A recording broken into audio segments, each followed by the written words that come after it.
Bruce, a man from my childhood. Pt-2. Hello again. First off, I wanted to say thank you all for the kind words and the questions. It makes me pretty excited to hear that so many people actually cared about this old man's story. I won't dilly-dally get to the next part of this story, but I just wanted to say thank you, and I'll keep trying to answer any questions you might have about Bruce. Thanks y'all. After that night, I remember a small burning feeling deep in my stomach anytime I would think about Bruce. The only way I can even think to describe it was the feeling of a cornered, frightened animal. That time in my life was pretty tumultuous. I wasn't always in constant fear, but it was as if saying his name would summon him. Then, slowly, the thought of him would creep into your mind, and that deep, burning feeling would follow. During that summer as well, I remember my mother being extra worried about my brothers and me. She had a knack for keeping us away from danger. It almost seemed as if she could read the future. Mom always kept tabs on us wherever we went, and if she didn't like what we were up to, she'd veto it. My brothers and I would complain and get upset, but she always held her ground. My father would soon follow suit, and we'd lose our nerve.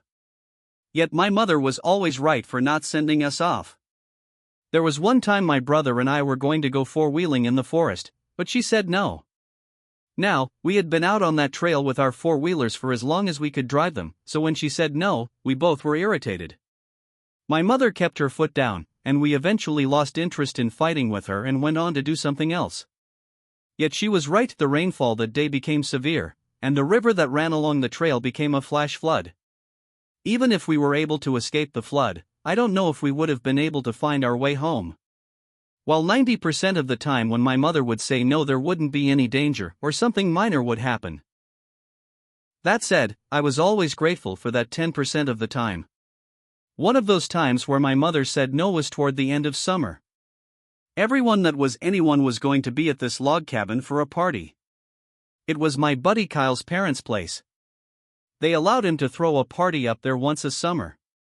When I went to ask my dad and ma for permission, it seemed like the easiest yes I could get. I had been to that cabin before, I had no work to do with my father, and both my parents loved Kyle's family. My father's face looked as if he was going to say, "Sure, I don't care, just be safe," but my mother's face looked less promising.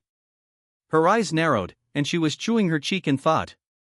My mother always would make this face when she was thinking. It could be as simple as deciding what brand of soup to buy, or as serious as telling someone a truth that might break their heart. My father turned his head to see my mother deep in thought. His facial expression changed from his neutral stoic tone to more of a stern, defensive look. He could tell what my mother was going to say even before she knew it, one of the perks of them being married for so long. When my mother finally decided to speak, I already knew the answer. Doesn't mean it didn't sting a little, nor that I wouldn't try to fight it. In the end, the ruling stood, and I was told decisively, "No, you cannot go." Next thing I knew, I was lying in my room and looking at the evening sun heading west. As upset as I was, I knew I had no chance to convince either of my parents. Once my mother said those words, they might as well have become one of the commandments. Yet, being a teenage boy with less brains than a goldfish, I decided to do something even my rebellious brothers wouldn't dare to do. I went against my mother's no. These parties at Kyle's cabin were everything back then. The year prior, his older brother hosted and became something of a legend. Everyone from the valley who knew each other would meet up at the base of the lake, and we'd all drive up to the cabin in a convoy. Last year was my first time up at the cabin. It was 3 days of absolutely anything we wanted to do: fishing, swimming, partying, card games, cooking. We seriously did it all. And most importantly, if I wanted a chance to spend time with a lady, this was the last opportunity I'd have before school started again. In my prepubescent mind, drinking, fishing, and chicks sounded like a good reason to break any rule. So I called Kyle's house and told them to meet me down the road from my house in about 2 hours. He said okay and asked why I wouldn't meet him at my house. I just told him, "I'll tell you later. Just meet me around 2 houses down." We hung up the phone, and I knew I had no chance of turning back. Those 2 hours came and went while I behaved and did my chores.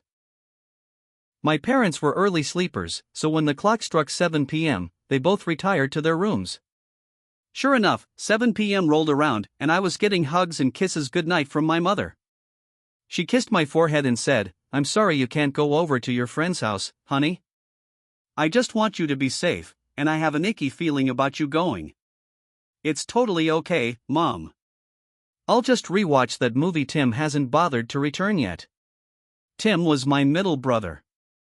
When my mother finally left the room with my father, I started to play one of the stacks of movies Tim had piled against the TV. I told Kyle I'd meet him at 8 p.m., so I'd have some cushion time for my parents to fall asleep. When it was time for me to leave, I left the TV running as I crept out the front door. I snuck past my parents' window and barreled down to Mrs. Jacobs' mailbox. Soon enough, the familiar sound of Kyle's clapped-out Chevy came rumbling. When he finally stopped, I basically hurled myself into his truck, and we sped off. Driving down the back roads, Kyle obviously asked me why we didn't just meet at my house, and I told him exactly why. "Dude, you're going against your mom right now? Are you serious?" Everyone in town knew that when my mother said no, none of us boys were getting out of it. My oldest brother, Arthur, once had to sell his Iron Maiden tickets in '83. He saved up for weeks when he first heard they'd be playing in Seattle. "Yeah, but I doubt they'll even notice me gone. Dad's got work all day tomorrow, and Mom's most likely going shopping, then off to book club. It's a risk, but as long as I get home before my father, I'm doubtful they'll notice me gone." It was a serious risk, but also a thought-out one.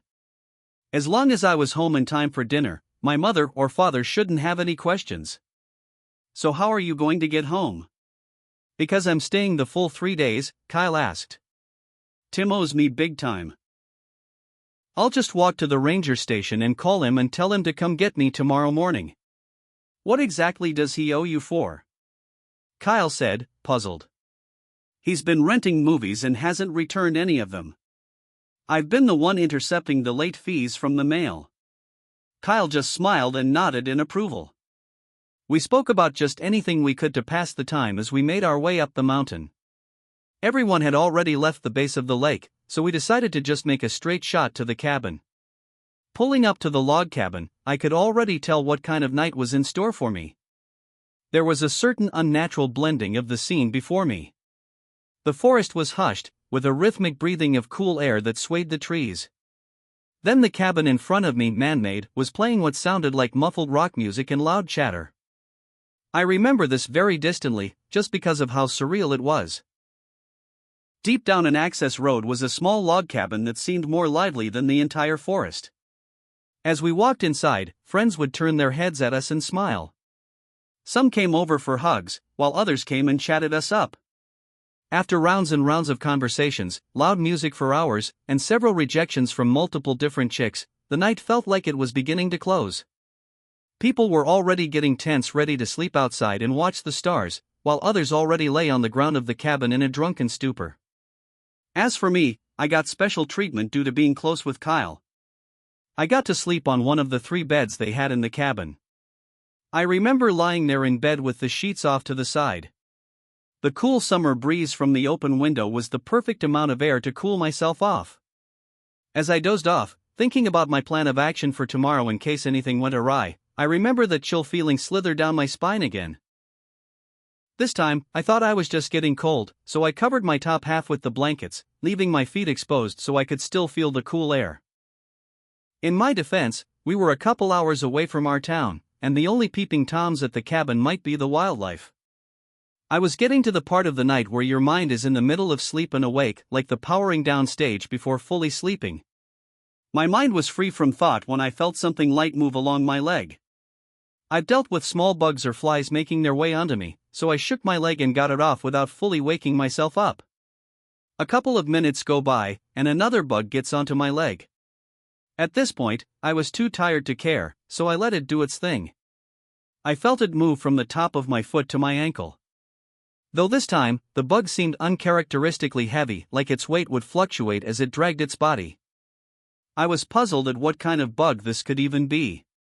My mind couldn't figure out what this could even remotely be, so just as curiosity killed the cat, I opened my eyes. There was no bug. Just a slender man with half of his body looming out the open window, his arm outstretched in front of him, with his index finger dragging across the top of my foot.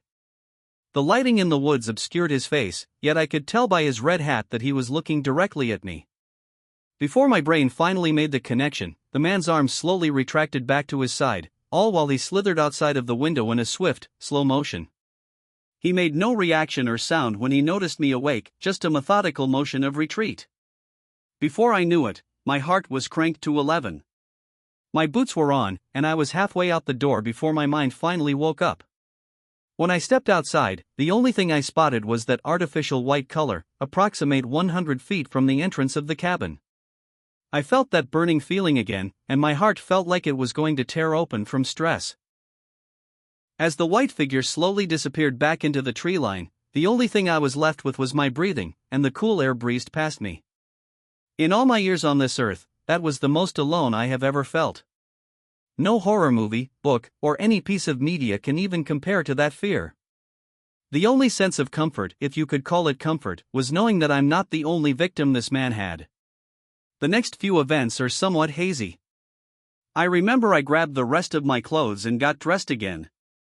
I started to head to the park ranger's office that wasn't too far off from the main road. By the time I got off the access road and onto the main road, I was accompanied by the early morning sky. Even with the sun out, I still felt an unnatural sense of dread. I could almost feel it slosh in my stomach as I walked down the road. When I walked into the ranger's station, I asked the half-asleep man to borrow his phone. "Hey sir, I apologize for bothering you, but I got lost on a trail I was supposed to hike this morning. Can I just bother your phone to call my brother? I just want to go home now." The man looked at me over his coffee mug with his eyebrow raised. He moved the phone on his desk closer to me and stood up. "Go ahead. I have to go to the campsites near the water and make sure everything's square down there. Please, no long-distance calls. And if you need me, there's a radio behind you. I'll be back in an hour," he said while making his way to the door. "Thank you, sir."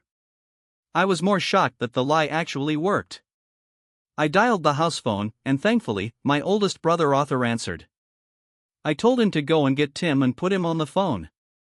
When Tim finally got up and answered, we went back and forth for a bit, mostly him saying there's no way in hell he'd come drive up there to get me, with me retorting that I would give Dad all the late notices for his rented movies. Eventually, he caved, and we ended up on an agreement. I'd give him the late notices, and he'd keep his mouth shut if I did his chores for the week. It sounded fair to me at the time. Anything to get me out of the forest. Eventually, both of my brothers finally showed up. I grabbed my stuff, hopped into the middle of the seat, and we drove off from the ranger's station. "You're fucked, by the way," Arthur said. I turned to face him, confused. "Mom went to go and grab you this morning so she could get you new clothes for the school year," he followed up. And guess who was nowhere to be found? Tim butted in. "Shit," I said, defeated. That drive back into town was filled with emotion. On one side, I did not want to see the wrath of my father and mother after disobeying them. On the other hand, I was so thankful to just be far away from that cabin. I remember looking out the window into the rows and rows of trees, thinking about how large this forest was, yet his presence was felt throughout it. Almost as if he could just be behind any one of those trees. When we finally got home, I knew exactly how fucked I really was. I saw my dad's truck parked in the driveway in the middle of the day. When I walked into the house, both of my brothers raced around me and my parents and went straight into their rooms, respectively, almost as if the next coming seconds were going to have a nuclear fallout. The next couple of hours of that day were my parents telling me how reckless and stupid my actions were, followed by ways to punish me. I don't remember exactly what the punishment was, mostly because it became a snowball of several smaller punishments that culminated over the next several months. Through everything that I went through that night, I eventually learned that I wasn't the only one who had an encounter with Bruce up in that cabin. I know it's cliché to leave this on a cliffhanger here, but again I have work in the morning and it's already 2 a.m. Again, I want to say thank you for reading this all again. I apologize that this part was mostly just one encounter, but this one event has always stuck with me and it's one of the 3 big memories I have of Bruce. So I wanted to write as much as I could remember from that night. When I do eventually tell everything that I've heard/experienced, Bruce will compile the entire story to read in one sitting. I also wanted to state that while the events all really happened, the dialogue is my best account of what was said during that time. I don't think anyone could remember what anyone said over 40 years ago, so I took some liberties with the dialogue, but they're as close to what I remember from the actual conversation I had at the time. I also haven't exaggerated any of the events either, I just fluffed up the wording so it's more enjoyable to read rather than just some old man rambling. Again, I appreciate the love I've gotten for the first part, and I will continue to write more about my experiences as long as you guys want them. I'll try to upload this tomorrow after I get off work. I still need to proofread it. Thank you.